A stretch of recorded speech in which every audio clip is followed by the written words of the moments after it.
A paz do Senhor, meus amados irmãos, a paz do Senhor, minhas amadas irmãs. Hoje estudaremos a lição de número 2. A sutileza da banalização da graça. O que é banalização da graça? É tornar a graça barata, é tornar algo gracioso, comum, trivial. Isso é a banalização da graça. Texto áureo está em Efésios 2:8. Porque pela graça sois salvo, por meio da fé, isso não vem de vós, é dom de Deus. Verdade prática, a graça de Deus não é barata. Ela requer arrependimento, novo comportamento, ou seja, nova vida em Cristo. A nossa leitura bíblica em classe está em Efésios 2, versículo 4 ao 10. O nosso comentarista, o pastor José Gonçalves, ele divide a lição em 3 pontos principais ou 3 tópicos. Primeiro, compreendendo a graça. Segundo, a graça no contexto bíblico. E terceiro, a graça no contexto da reforma. A nossa lição tem 4 objetivos, que são: primeiro, explicar a natureza da graça, apresentar a graça no contexto bíblico, classificá-la no contexto histórico da reforma protestante e quarto, pontuá-la no contexto contemporâneo. Iniciando a nossa lição pela introdução, nessa lição nós estudaremos sobre a graça de Deus. Não há dúvida, que os cristãos têm preocupado, e procurado compreender mais a doutrina da graça. Isso nós temos visto. Mas, infelizmente, há muitos têm sido ofuscado essa doutrina da graça, ou seja, deturpado por ensinos de homens que têm tornado a graça de Deus barata, algo comum, trivial, infelizmente. E por isso tem deixado muitos cristãos incautos, confusos a respeito da doutrina da graça. Mas nessa lição nós veremos realmente a verdadeira doutrina da graça. Não uma graça barata, mas uma graça que custou o preço de sangue. Nosso primeiro tópico, compreendendo a graça. No subponto do primeiro tópico, a graça é divina. Por que a graça é divina? Porque ela foi iniciativa de Deus. Ela se originou nos céus e não foi iniciativa do homem, uma vez que o homem pecou. Então Deus gratuitamente presenteou o homem com a salvação. Então o homem por si só não podia se salvar. Então a origem da graça foi iniciativa do Todo-Poderoso. O segundo subponto do primeiro ponto, a graça é imerecida. É como se alguém não merecesse, certo? Não fizesse nada para merecer a graça e Deus presenteou o homem com a graça, com a salvação através do seu Filho Jesus Cristo. Evangelho de João, capítulo 3 e versículo 16. Porque Deus amou o mundo de uma tal maneira que deu seu único Filho, para que todo aquele que nele crê não pereça, mas tenha a vida eterna. Isso é graça imerecida, certo? Nós vemos aí algo semelhante que foi concedido pelo nosso presidente Jair Bolsonaro, a graça do indulto. É um ato de perdão jurídico emitido pelo Estado, é uma forma de extinguir o comprometimento de uma condenação imposta a uma sentença desde que se enquadre nos requisitos pré-estabelecido pelo decreto do indulto, sendo concedido por chefe do Estado ou pelo presidente. Então, isso é a graça do indulto, É a isenção da condenação de alguém, isentando de todo o processo, né, daquele requerimento, tá? Por exemplo, a prisão de 9 anos, quase 9 anos, e também as multas, né, do deputado Silveira, foi anulada pelo indulto, pela graça dada, concedida pelo presidente. Semelhantemente, né, a graça de Deus é isso.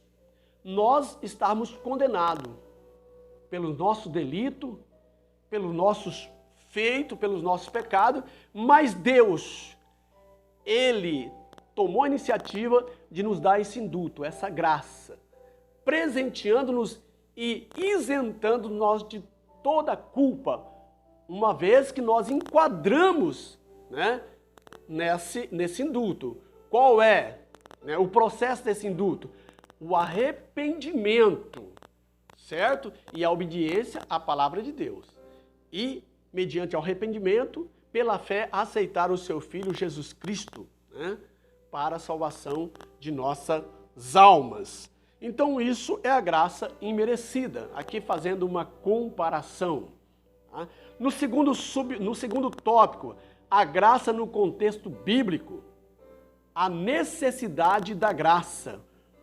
Uma das doutrinas mais bem definida e claras na Escritura é a referente à queda do homem, ou seja, a doutrina, a antropologia, a doutrina que estuda o homem, a doutrina do homem. No primeiro momento aqui, nós vemos que ao homem foi dado o livre-arbítrio, certo? De escolha. Tá? O livre-arbítrio de escolha, escolher entre o bem e o mal, entre obedecer a Deus e não obedecer. Portanto, o pecado do homem foi voluntário, não foi forçado. Ninguém forçou o homem a pecar. Ele voluntariamente pecou. O primeiro homem, portanto, de forma livre e voluntária, desobedeceu e pecou contra Deus. Está em Romanos 5 e versículo 12. Assim como pelo homem entrou o pecado no mundo e pelo pecado a morte, por isso a morte passou a todos os homens. O segundo fato, tá, é que a queda do homem produziu consequência tanto para ele como para a sua posterioridade. Ou seja, Adão é a cabeça da humanidade e toda a humanidade está sobre os seus ombros, debaixo dos seus ombros, do seu lombo, né? Então, a consequência da queda foi muito grande, alcançou a todos. Primeira consequência foi expulsar o homem do jardim e lançá-lo para fora do jardim para lavrar a terra. Aqueles benefícios que ele tinha dado por Deus, agora se perdeu por causa do pecado.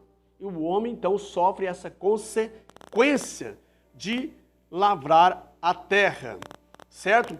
Então Adão era a cabeça da raça e como tal, todos os homens estavam sob os seus lombos. Romanos 12 e verso 12, Gênesis 3, 25. Tá? Ele foi lançado para fora do jardim. Essa foi a primeira consequência. E também, para que satisfazesse a justiça de Deus, Deus precisava, né, de punir o homem. Mas entra aí o amor de Deus, a justiça e o amor, aonde os teólogos chamam de duplo amor. Então Deus, para satisfazer a sua justiça, ele desviou a sua ira, né, para Jesus Cristo, homem, ao qual, né, morreu na cruz do Calvário para salvar toda a humanidade, todo aquele que nele crê. Entretanto, nós vemos aí, tá, que só há um Deus e um único mediador entre Deus e os homens, Jesus Cristo, homem. Então, quando Deus olha para Cristo, ele vê satisfeito a sua justiça e através de Cristo nós somos salvos. Tá? Então, a consequência do pecado causou toda essa separação de Deus, mas Deus, no seu infinito amor, então, com seu próprio braço, com seu próprio Filho, salva a humanidade, satisfazendo assim a sua justiça e trazendo assim o seu grande amor a todos os homens, não querendo que os homens se percam, mas se salvam. Avançando para o segundo subponto, a extensão da graça. A Escritura afirma que Deus quer salvar a todos. 1 Timóteo 2:4, que Deus quer que em todos os lugares, né, que o homem seja salvo, né, perdoando o tempo da ignorância. Deus ama a todos os homens, logo o mais vil pecador, no lugar onde estiver, é amado por Deus e por isso deve ser alcançado, tanto os alcoólatras, né, como os adúlteros, homicida, etc. e etc.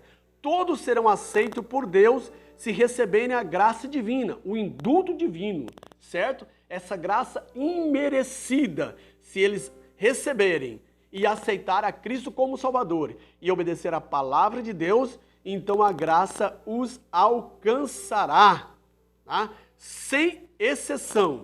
Serão salvos, né? Ao contrário, a graça é universal porque é estendida a todos os homens.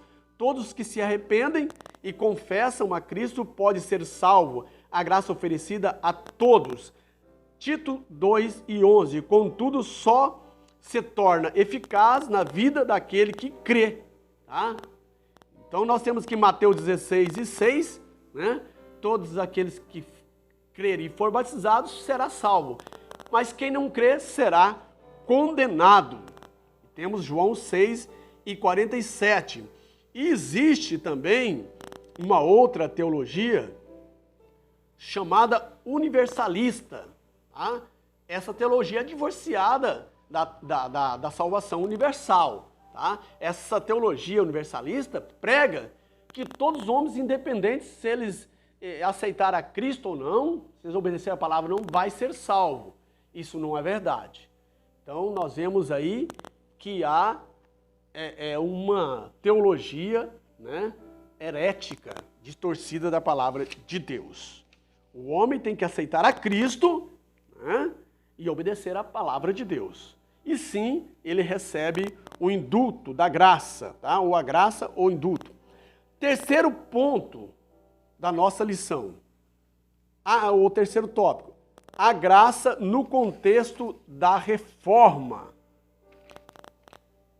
A corrupção da doutrina da graça.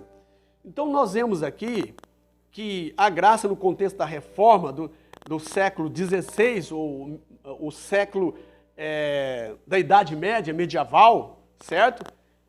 É muito diversificado, contudo é possível identificar alguns fatores que contribuíram para o surgimento da reforma. O catolicismo perdia influência e por isso surgiu a reação contra os líderes religiosos por conta do seu baixo nível moral, a rejeição da doutrina católica como válida, um maior interesse pela educação, que deixa de ser o privilégio dos líderes católicos, e uma maior diversidade da doutrina. De uma forma direta, pode-se afirmar que a reforma surge como uma resposta ao enfraquecimento deturpado e negação da doutrina da graça, que no período medieval havia sido totalmente desconfigurada. A salvação pelas obras havia sido substituída, a salvação pela fé somente Romanos 1,17. Em outras palavras, a salvação havia se tornado meritória, ou seja, o catolicismo, a igreja que prevalecia, né, naquela época, na era medieval, ela deturpou a doutrina, se tornou meritória, né, aonde eles vendiam indulgência. Se alguém quisesse, né, entrar no céu, pagava pela indulgência, um pedaço, né, um terreno no céu. Né? A doutrina do purgatório, né, da peregrinação, a mariolatria, a adoração a Maria e outros dogmas católicos que realmente fugiam da verdadeira palavra de Deus e desprezando a graça, né? A salvação pela fé, a salvação pela graça, sois salvo, né? Pela fé, isso não vem de vós, é dom de Deus, Efésios 2:4, se não estou equivocado. Mas a pregação da Igreja Católica deturpava esse ensinamento. Avançando para o segundo subponto do terceiro tópico, a restauração da doutrina da graça. Né? Quem restaurou, né? Quem constituiu a reforma? Nós vamos ver aqui. Como foi observada, a reforma, portanto, surge com uma reação à corrupção da doutrina da graça. Lutero, o monge alemão augustiniano, se torna o principal porta-voz da doutrina pela fé somente. Posteriormente, o lema luterano seria conhecido como uma das 5 solas, sola graça. Tá? Os reformadores estavam também convictos de que somente através do retorno às Escrituras a doutrina da graça poderia ser restaurada. Foi por isso que Lutero, né, que lutaram, foi por isso que sofreram e até mesmo morreram. A doutrina da graça não aceita mistura e pela graça, somente pela graça somos salvos. Aí nós vemos os 5 sola, né, criado pela reforma. Olha aqui, todos eles são frases no latim e o termo sola significa somente. Assim temos os 5 solas da reforma. A quais são eles? Solas scriptura, somente a escritura. Solus Christus, somente Cristo. Sola gratia, só a graça. Sola fide, só a fé. E sola Deus glória, somente a Deus a glória. Aí está as 5 sola que foi instituído pela a reforma, né? Aí anulando, né? Mostrando a verdadeira salvação pela fé, tá? A salvação pela fé e não pelas obras, né? Por penitência, por indulgência, certo? Então nós vemos aqui as 5 sola, né? Instituída pela reforma protestante. Avançando para o 4º e último ponto, o tópico, a graça no contexto contemporâneo, a graça barateada. E aí nós vemos, né, uma banalização da graça, aonde nós vemos o profano invadindo o santo, profanando o santo, a sacralização do profano. Alguém mundano, né, que conhece a palavra, que se mundanizou, apostatou, querendo sacralizar o profano, fazer as pessoas acreditar que o profano é santo. Nós vemos canções que se dizem hinos, nós vemos composições que se dizem hinos triunfalistas, né? Divorciado, certo? Totalmente distanciado da inspiração divina, dizendo que você vai passar por cima de tudo, que você vai ser a menina dos olhos de Deus, mas sem o compromisso da transformação do caráter, tá? E da mesma forma as mensagens, certo? De autoajuda, tá? Nós vemos as mensagens de autoajuda, de massagear o ego, aonde se prega só bênção, né? Bênção na terra, chave de carro, curas, mas que não prega a verdadeira transformação que o Evangelho pede, né? Que o Evangelho exige daqueles que aceitam a Cristo como Salvador, como está em 2 Coríntios 5:17. Se alguém está em Cristo Jesus, né? As coisas velhas se passaram, eis que tudo se fez novo, transformação de mentalidade, de comportamento, de atitude e de sentimentos. Então nós vemos aí o Evangelho contrim, tá? O Evangelho é onde prega somente a autoajuda, né? O triunfalismo, sem o compromisso de se converter ao Evangelho. Avançando para o 2º subponto, o valor da graça. Tá? Escrevendo aos Coríntios, o apóstolo da graça afirmou: vocês foram comprados por preço, 1 Coríntios 7:23. Paulo foi um defensor do Evangelho da graça. Em seu tempo, ele não aceitou de forma alguma os penduralicaios que alguns cristãos quiseram por ao Evangelho. O apóstolo sabia do alto preço que custou a nossa salvação. O sangue de Cristo. A salvação é de graça, mas o seu preço custou caro. Duas coisas precisam ser observadas nesse texto. Primeiramente, a voz passiva do verbo grego indica que outra pessoa fez a transação por nós. E o tempo verbal auristo diz que essa transação foi completa. Não há mérito humano. Cristo pagou o preço e fez tudo por nós. Nada mais precisa ser acrescentado à nossa salvação. Isso é graça, tá? Não precisa de ajuda do homem, não precisa de doutrina do homem, né? Querendo que, para manter o jovem na igreja, que eles venham e fiquem como está, né? Aí tem baile evangélico, tem bebida que é para o jovem, é melhor estar na igreja, né, do que estar no mundo daquela forma. Não há uma transformação, isso é a graça barata, tá? Querendo aumentar o número de pessoas, certo? Para si e não para Deus, querendo quantidade e não qualidade. É lógico que o nosso Deus quer quantidade, mas com qualidade. É por isso que nós pregamos o reino de Deus. Tem que ter quantidade, mas com qualidade. Se não haver qualidade, é melhor ter menos, né, um pequeno rebanho, mas com qualidade. Tá? Mas Deus quer também quantidade. Então, abarateando a graça, desvalorizando o alto preço que Jesus pagou. Não há remissão de pecados sem sangue.